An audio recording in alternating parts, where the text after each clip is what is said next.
Hi hello welcome to our channel. నేను మీ సిరి. ఈరోజు మనం చెప్పుకోబోయే కథ ప్రేమ సంఘర్షణ పార్ట్ 23. కథలోకి వెళ్ళే ముందు వీడియోని లైక్ చేసి హైప్ చేయండి. అలాగే మరి పెళ్లి ముహూర్తాలు ఎప్పుడు పెట్టించమంటారు?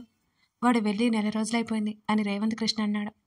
ఏమో మీ అల్లుడిని అడగండి అని అంది ముఖమంతా ముడుచుకుని. ఏమైంది మీ ఇద్దరికి? గొడవ పడ్డారా? రాగమాలిక తల నిమురుతూ అడిగాడు రేవంత్. అదేం లేదు. మరి? నేను కోపంగా ఉన్నాను, అందుకే ఫోన్ చేసి మాట్లాడలేదు.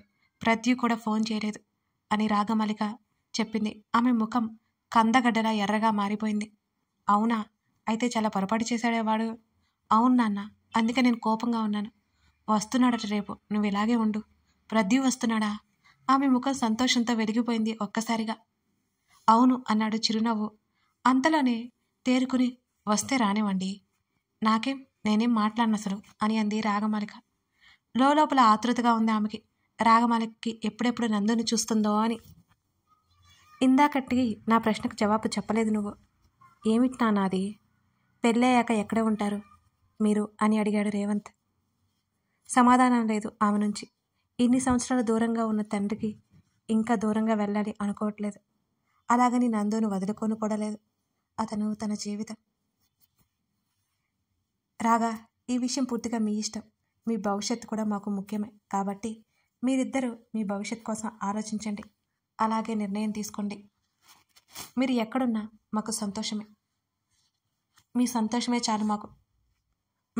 ఆమె తండ్రి ఒడిలోనే పడుకునే ఆలోచనలో ఉండిపోయింది రాగమాలిక. విరజతో ఇంట్లో వారు మాట్లాడగా 4 నాళ్ళైంది. అందరికీ విరజ అంటే కోపం ఉంది. కానీ విరజలో మార్పు కోసం చూడసాగారు. వినీత కూడా అంటి ముట్టినట్టుగా ఉంటే భరించలేకపోయింది విరజ. అన్నయ్య, రఘురామయ్య కాళ్ళ మీద పడిపోయింది. విరజ, ఏంటిది? విరజను పక్కన కూర్చోబెట్టాడు. అన్నయ్య, నేనేది కావాలని చేయలేదన్నయ్య.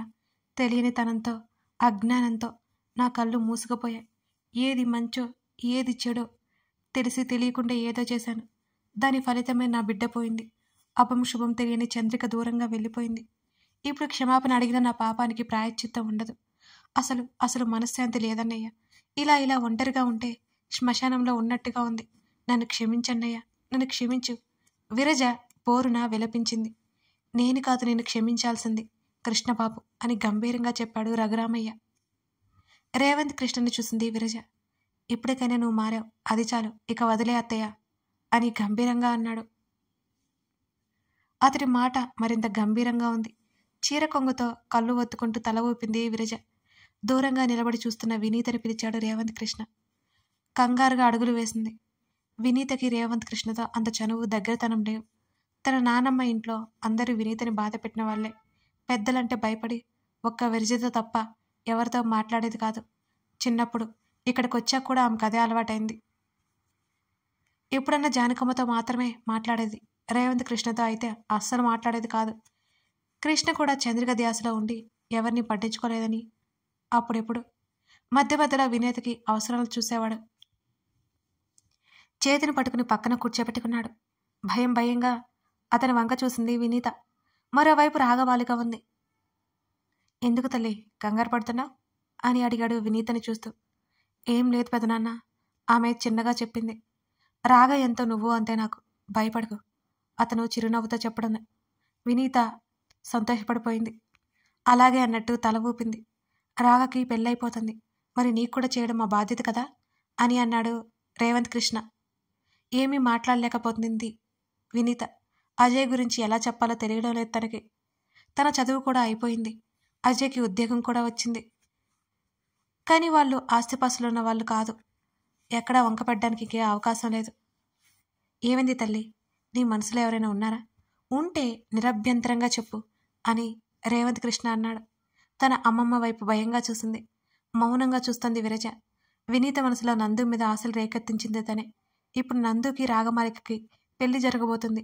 వినీత ఎలా స్పందిస్తుందో అర్థం కావడం లేదు విరజకి. ఇంకా బాధ ఎక్కువైపోయింది విరజలో. పశ్చాత్తాపంతో దహించుకుపోతోంది. అందుకే అంటారు, ఎవరి మీదైనా సరే ఏదైనా భావం ఎవరో సృష్టిస్తే రాకూడదు, దానంతటా అదే రావాలి. ఎవరికి భయపడాల్సిన అవసరం లేదు. నువ్వు చెప్పు, ఇక్కడ అందరూ నీ వాళ్ళే కదూ, పర్వాలేదు చెప్పు మరోసారి అడిగాడు రేవంత్. అది పెదనాన్న, మా సీనియర్ అజయ్ ఉన్నాడు. ఇప్పుడు సెటిల్ అయిపోయాడు అతను.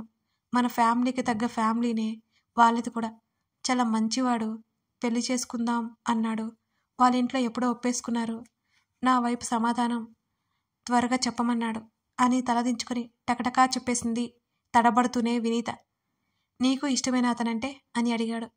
అవునన్నట్టు తల ఊపింది వినీత. ఎక్కడుంటాడో ఏంటో చెప్పు, నేను వెళ్ళి మాట్లాడతాను అని అన్నాడు రేవంత్. నిజంగానా? వినీత కళ్ళల్లో సంతోషం అందరికీ అర్థమైపోయింది. అని నవ్వి వినీత తలనిమిరాడు రేవంత్ కృష్ణ. నవ్వడం ఆపేసి భయంగా విరజ వైపు చూసింది వినీత. అలా చూడకే, నాకు ఇష్టమేలే అని విరజ ముఖమంతా చిట్లిస్తూ చెప్పింది. థ్యాంక్ యూ పెదనాన్న, thank you so much. Vineeta కళ్ళ నిండా నీళ్లు వచ్చేశాయి. వినీత తలనిమిరి, రేపు ఉదయం రాగతో పాటు నువ్వు టౌన్కు వెళ్ళి కావాల్సినవి తెచ్చుకో. త్వరలో నిశ్చితార్థం ఉంది కదా, ఎలాగూ నందు వచ్చే ఉంటాడు ఈ పాటికే అని చెప్పాడు. సంతోషంగా తల ఊపింది. అప్పటి వరకు నవ్వుతూ ఉన్న రాగమాలిక ముఖంలో నవ్వు మాయమైపోయింది. ఆ స్థానంలో నందు మీద కోపం పుట్టుకొచ్చింది. వచ్చాడని లోపల ఆనందంగా ఉన్నా బయటకు మాత్రం ముఖాన్ని సీరియస్గా పెట్టుకుంది. ఉదయాన్నే తిన్న తర్వాత తన గదిలోకి వెళ్ళిపోయింది రాగమాలిక. నందు తన కోసం వస్తాడా రాడా అని ఆలోచించసాగింది. రేవంత్ కృష్ణ రూంలోకి వెళ్ళాడు. నందు కాసేపు మాట్లాడాడు. అతని కళ్ళు రాగమాలిక కోసం వెతికే. ఎవరిని నందు వెతుకుతున్నా? అబ్బే ఎవరిని లేదు మామయ్య అన్నాడు ఓ నవ్వు నవ్వుతూ. అవునా, సరే పొలానికి వెళ్దామా అంటే మామయ్య అది అని నసిగాడు. ఓహో, ప్రయాణం చేసావు కదూ, విశ్రాంతి తీసుకో. అలాగే మావయ్య, సరే నేను వెళ్ళొస్తాను. అక్కడి నుంచి వెళ్ళిపోయాడు రేవంత్ కృష్ణ. హాల్లోకి వచ్చి రాగమాలిక గది వైపుకి నడిచాడు. మధ్యలో జానికమ్మ కనబడితే మాట్లాడుతూ ఉన్నాడు. ఆ తర్వాత వినీత అజయ్ గురించి చెప్పి సంతోషపడిపోయింది. నందులో అసహనం ఎక్కువైపోయింది. ఎవరూ కలవనివ్వట్లేదు రాగని. వాళ్ళని తప్పించుకొని రాగమాలిక గదిలోకి వెళ్ళాడు. కిటికీ దగ్గర కూర్చుని కుర్చీ వేసుకుని కూర్చుని ఉంది.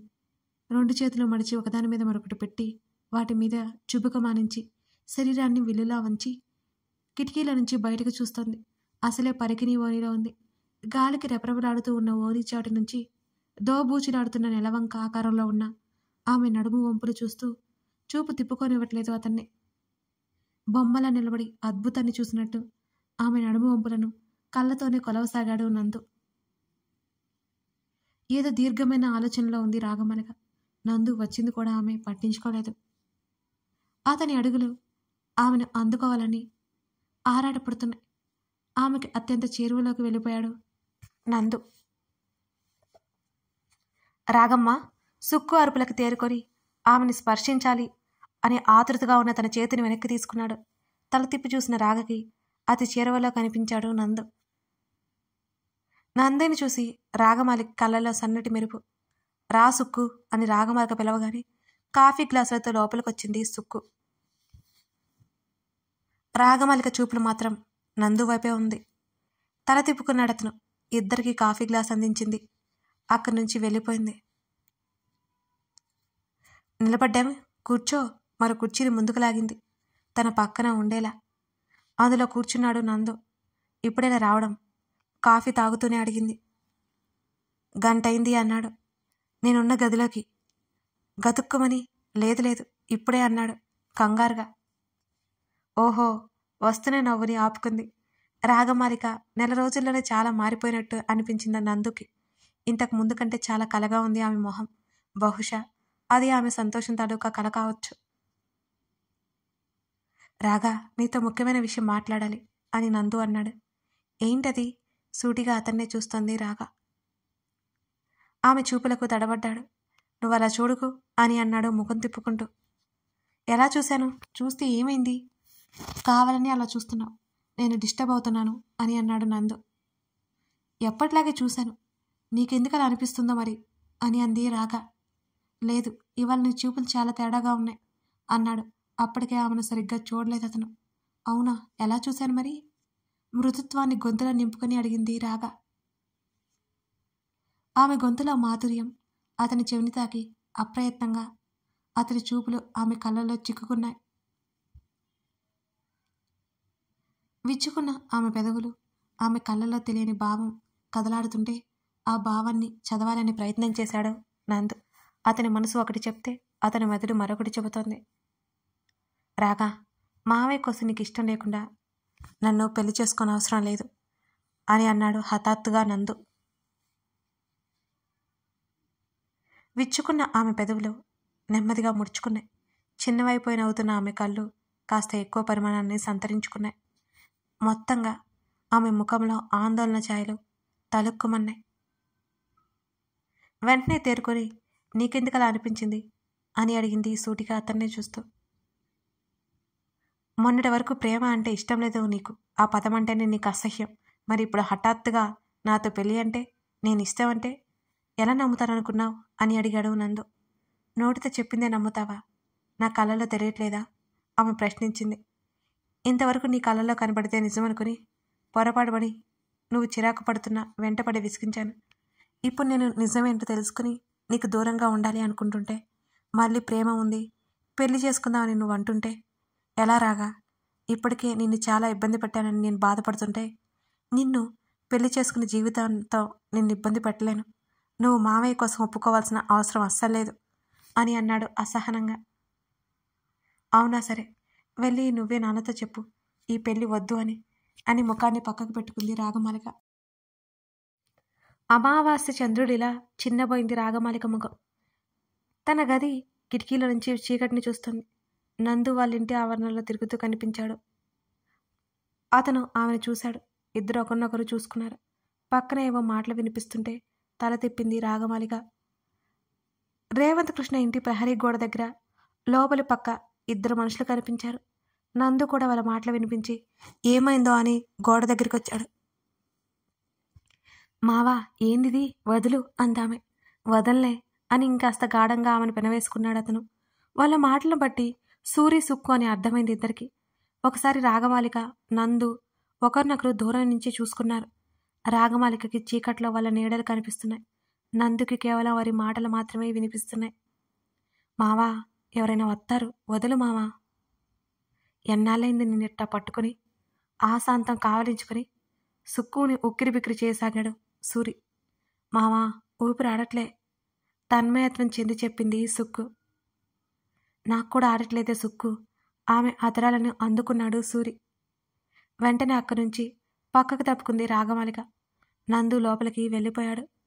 ఆ తర్వాత వారి మాటలు చిన్నగా వినిపించసాగాయి ఆమెకి. మావా, ఇట్ట సేత్తే ఇంకోసారి నేను ఇటు రాను. ఇదిగో ఇప్పుడే చెప్తున్నా అని బెదిరించింది సుక్కు. అట్నేలేవే, నిన్ను చూసి ఆగలేకపోయానే అని సర్ది చెప్పాడు.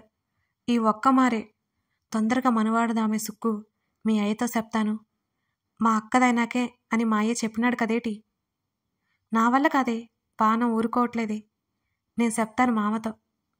అట్టాగనే మామ, నాకు ఎప్పుడెప్పుడు నీ ఒళ్ళో వాలిపోదామా అని ఆశగా ఉన్నది అని చెప్పింది సుక్కు. రేపు పోయి చెప్తానులే. సుక్కుని గాఢంగా పెనవేసుకున్నాడు సూరి. ఒకరంటే ఒకరికి ఎంత ప్రేమ. మావాడు ఉన్నాడు, నిజంగా శుద్ధపప్పు. పొల్లునూరి నిద్రకు ఉపక్రమించింది రాగమాలిక. రోజున గిర్రున తిరిగిపోతున్నాయి. రేవంత్ కృష్ణకి చెప్పలేక తను రాగమాలికని పెళ్లి చేసుకుని ఇబ్బంది పడతాడేమోనని తనలో తానే బాధపడసాగాడు నందు. పెళ్లి రోజు రానే వచ్చింది. ఇంటి ముందు తాటాకు పందిళ్ళు, ఊరంతా భోజనాలు. చుట్టుపక్కల ఊర్లకి పిలుపులు పంపించారు. చుట్టాలు కుప్పలు తప్పలుగా వచ్చారు. రేవంత్ కృష్ణకి అంత పెద్ద కూతురు ఉందా అని ఆశ్చర్యపోయారు కొంతమంది. రఘురామయ్య ఇంటికి వారసురాలు లేరు. ఇంత సడన్గా వారసురాలు ఎక్కడి నుంచి వచ్చిందో అర్థం కాలేదు ఇంకొంతమందికి. కొంతమంది అసలు విషయం తెలుసుకున్నారు. మరికొందరు ఎవరికి వారే తోచింది ఊహించేసుకున్నారు. అంగరంగ వైభవంగా పెళ్లి ఏర్పాట్లు మొదలయ్యాయి. రేవంత్ కృష్ణ ఇంటి ఆవరణలో పెద్ద మండపం వేశారు. ముందుగా నందుని పెళ్లిపీటల మీద కూర్చోబెట్టి పూజ చేయించారు. ఎరుపు చంద్రకాంతి రంగు పట్టుచీరలో మెరిసిపోతోంది రాగమాలిక. ఆమెనల్లా చూస్తుంటే అతని మనసు వశం తప్పుతోంది. చందమామ కూడా ఆమె ముందు చిన్నబోతాడేమో అనిపించింది నందుకి.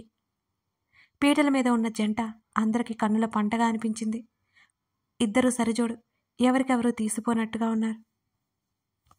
పెళ్లిలో ఒక్కో తంతు శాస్త్రోక్తంగా ముగిసింది. వణుకుతున్న చేతులతో ఆమె మెడలో 3 ముళ్ళు వేశాడు నందు. చిరునవ్వుతో అతన్ని చూసింది రాగమాలిక. రాగమాలిక నందుకి భార్య అయిపోయింది. ఇద్దరు దంపతులుగా పెద్దవాళ్ళ ఆశీర్వాదం అందుకున్నారు. రాగమాలిక తన భార్య అయినా అందుకు ఎంత సంతోషంగా ఉందో, ఆమెకి ఇష్టం లేకుండా పెళ్లి చేసుకుంది అనే బాధ ఉంది నందుకి. ఇక మీదటి నుంచి రాగమాలికని ప్రేమగా చూసుకోవాలి, ఆమెని ఇబ్బంది పెట్టకూడదు అనుకున్నాడు నందు. నందు, ఆ మావయ్య, ఏంటి ఇంకా ఇక్కడే ఉన్నావు అని అడిగాడు రేవంత్ కృష్ణ. వెళ్తున్నా మావయ్య, ఇబ్బందిగా చెప్పాడు నందు. నీ సమస్య ఏంటి నందు? రేవంత్ కృష్ణ అడిగాడు. మావయ్య, అది ఏంటంటే, అతనికి ఏం చెప్పాలో అర్థం కాక చిన్నగా నసిగాడు నందు. రాగ అంటే ప్రేమ ఉంది అన్నా, ఇప్పుడేంటి ఇలా గంభీరంగా రేవంత్ అడగగానే? రాగ అంటే నాకు ప్రాణం మావయ్య, కానీ రాగకే నేనంటే ప్రేమ లేదు, నీకోసం పెళ్లి చేసుకుంది అనుకుని మౌనంగా ఉన్నాడు నందు. నందు, మాట్లాడవేం? రాగ అంటే నాకు చాలా ఇష్టం మావయ్య, మా ఫ్రెండ్ ఫోన్ చేస్తే మాట్లాడుతున్నాను అని అన్నాడు. వెళ్ళడానికి 2 అడుగులు ముందుకు వేశాడు. నందు భుజం మీద చెయ్యి వేశాడు రేవంత్ కృష్ణ. ఆగి వెనక్కి తిరిగి చూశాడు నందు. నందు, నీ సమస్య ఏంటి? రాగని ఇష్టపూర్వకంగానే పెళ్లి చేసుకున్నావు కదా, ఇక పెళ్లి జరిగిన దగ్గర నుంచి ఎందుకు అలా ఉన్నావు దిగులుగా? నందు కళ్ళలోకి సూటిగా చూశాడు రేవంత్ కృష్ణ. అబ్బాయి, అలాంటిదేం లేదు మావయ్య అని నవ్వు నటించాడు నందు. లేదు, ఏదో ఉంది. ఏమిటి నందు, నీ మనసులో ఉన్న సందేహం ఏమిటి అని అడిగాడు రేవంత్. కొన్ని క్షణాలు మౌనం తర్వాత, రాగకి నేనంటే నిజంగా ప్రేమ లేదేమో మావయ్య, నిజం చెప్పండి, మీరే కదా ఒప్పించారు అని అడిగాడు నందు. అలాగే నందుని చూశాడు రేవంత్. అతని ముఖంలో దిగులు స్పష్టంగా కనిపిస్తోంది. నా కూతురికి ఇష్టం లేనిదైతే నేనెప్పుడు చేయను, చెప్పను కూడా. ఇంకో విషయం, నా కూతురు మనసు పడిన వాడినే పెళ్లి చేసుకుంది. సూటిగా నందుని చూశాడు రేవంత్. అంటే మావయ్య, రాగకి నేనంటే? ఆశ్చర్యపోయాడు నందు. తల ఊపాడు. ఆ రోజు నందు వెళ్ళిపోయాక మాధవ్, రేవంత్ కృష్ణ, రాగమాలిక ముగ్గురు బయట వసారాలో కూర్చున్నారు. రాగా, మాధవ్ పిలిచాడు. బాబాయ్ అంది. ప్రద్యుమ్న అంటే నీకు ఇష్టమే కదూ, ఎందుకు కాదు అంటున్నావు? మీ ఇద్దరికి పెళ్లి చేస్తే కళ్ళ ముందే ఉంటారని మీ నాన్న కోరిక. మధు, నువ్వు ఆగరా అని రేవంత్ అనగానే, మీ నాన్న అంటే అంతే అంటాడు. నువ్వు చెప్పు తల్లి, ఎందుకు ప్రద్యుమ్న అంటే ఇష్టం లేదని అబద్ధం చెప్పావు అని అడిగాడు మాధవ్. ఏం చెప్తుందో అని మాధవ్తో పాటు రేవంత్ కృష్ణ కూడా రాగమాలిక సమాధానం కోసం ఆతృతగా ఆమె వైపు చూశాడు. నాన్న, ఆమె చిన్నగా పిలిచింది. చెప్పరా తల్లి, ఏంటి, ఏమైంది? నాకు ప్రద్యు అంటే చాలా ఇష్టం నాన్న, కానీ అప్పుడు ఒప్పుకోలేదు నేను. కారణం మీకు కూడా తెలుసు, ప్రేమ మీద సదాభిప్రాయం లేదు నాకు. అమ్మకి నాకు ఆ గది పట్టించింది ప్రేమ వల్లేనని నేను అనుకున్నాను. మాకంటూ ఎవరూ లేకుండా ఒంటరిగా అన్నేళ్ళు బ్రతికాం. కారణం ప్రేమ అని బలంగా నమ్మాను. ప్రద్యు ఎంత చెప్పినా నేను వినలేదు. ప్రేమిస్తే కష్టాలే తప్ప జీవితంలో సంతోషం ఉండదని నమ్మాను. పైకి లేచి 2 అడుగులు ముందుకు వేసి, నా నమ్మకం పూర్తిగా తప్పు అని మీ ప్రేమ కథ విన్నాక తెలిసింది నాన్న, తెలుసుకున్నాను. అందరూ పొరపాటు అని నిరూపించాడు నందు. నాకే తెలియకుండా తన సాన్నిధ్యం కోరుకున్నాను. ప్రతి సంతోషంలో, ప్రతి దుఃఖంలో నందు ఓదార్పు, ప్రోత్సాహం ఉండాలనిపించేది. అక్కడ ఉన్నన్ని రోజులు ప్రేమించాడు చాలా. ఇక్కడికి వచ్చాక కూడా ఏమాత్రం తన ప్రేమ తగ్గలేదు, ఇంకా పెరిగిపోయింది. నేను మీ కూతురు అని ఇక్కడికి వచ్చిన 2 రోజులకే తెలిసింది తనకి. మిమ్మల్ని చేరుకునే నా ప్రయత్నంలో తను నా తోడున్నాడు కానీ అని వెనక్కి తిరిగి వాళ్ళని చూసింది రాగ. అందరూ రాగమాలిక చెప్పేది శ్రద్ధగా వినసాగారు. ఇవాళ తను నేనంటే ఇష్టం లేదా అని అడిగినప్పుడు లేదు అని కఠినంగా చెప్పాను. నేను ఇప్పుడే ప్రేమ పెళ్ళి అని మిమ్మల్ని విడిచి వెళ్ళలేను నాన్న. ఇన్నేళ్లకు మిమ్మల్ని కలిశాను. మీ ప్రేమ పొందకుండానే నేను పెళ్లి చేసుకుని మిమ్మల్ని ఒంటరిని చేసి వెళ్ళలేను. అప్పటికే రాగమాలిక కళ్ళల్లో నుండి నీళ్లు ఒక్కసారిగా బయటకు దూకాయి. వెంటనే రాగమాలికని దగ్గరికి తీసుకుని, రాగా, పిచ్చి పిల్ల, ఈ కన్నీళ్ళేంటి అని కళ్ళు తెరిచాడు రేవంత్ కృష్ణ. చూడరా, ఏ వయసులో జరిగే ముచ్చట ఆ వయసులోనే జరగాలి. నా రాగ చాలా తెలివైన అమ్మాయి, ఇలా బలహీన పడిపోదు. అయినా నేను ఎక్కడికి వెళ్తానురా, ఇక్కడే ఉంటాను కదా. నా మేనల్లుడితో నా కూతురు పెళ్లి చేస్తే నువ్వు నా కళ్ళ ముందే ఉంటావని నా స్వార్థం. కానీ నీ మనసులో ఏముందో అని ఆలోచించి నేను నీ ముందు ఎప్పుడూ ఈ విషయం బయట పెట్టలేదు. నువ్వు మనస్ఫూర్తిగా పెళ్లికి ఒప్పుకుంటేనే పెళ్లి చేయగలనుకున్నాను. నీకు నందు అంటే ఇష్టమని నాకు అర్థమైంది. విధి ఎంత విచిత్రం అనేది. నువ్వు నందు బావ మరదలని తెలియకుండానే ఒకరికొకరు ఎదురుపడ్డారు, ఒకరినొకరు ఇష్టపడ్డారు, స్నేహితులయ్యారు, ఒకరంటే ఒకరికి ప్రాణంగా ఉన్నారు. మిమ్మల్ని ఆ దేవుడే కలిపాడు. ఇక నీ మనసులో ఉన్న అపోహలు తీసే తల్లి. అయినా మీరెక్కడున్నా నేను వచ్చిపోతుంటాను. శాశ్వతంగా దూరంగా ఉండము కదరా అని రాగమాలిక తల నిమురుతూ అన్నాడు రేవంత్ కృష్ణ. లేదు నాన్న, చిన్నప్పటి నుంచి మీ ప్రేమ కోసం ఎంత ఎదురు చూశానో నాకే తెలుసు. ఇప్పుడు కూడా పెళ్లి చేసుకుని వెంటనే మీ నుంచి దూరంగా వెళ్ళలేను నాన్న అని దిగులుగా చెప్పింది రాగ. ఈ భయాలేమీ పెట్టుకోకు. ఒకే ఇంట్లో ఉన్నంత మాత్రాన దూరంగా ఉన్నట్టు కాదు, దగ్గరగా ఉన్నట్టు కాదు. అయినా అత్తయ్య వాళ్ళది పక్కిల్లే కదూ, ఇంకేం ఇబ్బంది లేదు. కావాలంటే నందుని ఇల్లరికం తెచ్చుకుందాం, సరేనా అని రాగమాలిక ముఖంలోకి చూసి నవ్వాడు. చిన్నగా నవ్వి తండ్రి భుజం మీద వాలిపోయింది. పెళ్లి ముహూర్తం పెట్టించమంటావా మరి అని అడిగాడు. మీ ఇష్టం అని నవ్వింది.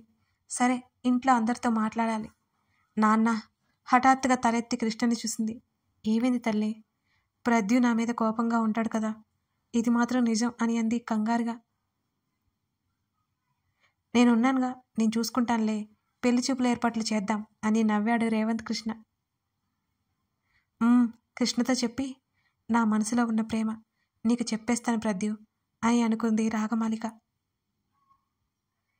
ఏమిటి బాబాయ్ అలా చూస్తున్నారు అని అడిగింది మాధవ్తో రాగ.